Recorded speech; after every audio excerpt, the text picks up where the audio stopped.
Objectif Santé, le magazine de la santé avec HPM, votre partenaire santé.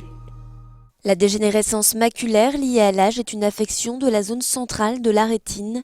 On estime que 15 à 20% des octogénaires français souffrent de DMLA. Le docteur François Malbrel nous parle de cette maladie. La maladie, donc, elle peut évoluer de deux manières. Il y a une forme qui est plutôt lente, qui est des plages d'usure qui apparaissent progressivement et qui constituent ce qu'on appelle la forme atrophique. Et puis, il y a l'autre forme qui, elle, est en général plus brutale dans son mode de survenue, c'est-à-dire que ça se fait en quelques jours, quelques semaines. La vue se dégrade, elle se brouille, elle se déforme. Et donc là, c'est la forme exsudative, humide. Là, le traitement est donc un traitement injecté dans l'œil, qui consiste donc de manière successive à injecter un anti-VEGF, donc c'est un agent qui va neutraliser le facteur qui favorise la fuite des vaisseaux au niveau de la macula. Le facteur de risque qui a été clairement identifié comme le plus important, c'est le tabagisme. Pour les détecter, je pense qu'il y a une méthode, c'est effectivement conseiller aux patients de mettre leurs lunettes de lecture et puis d'occlure un œil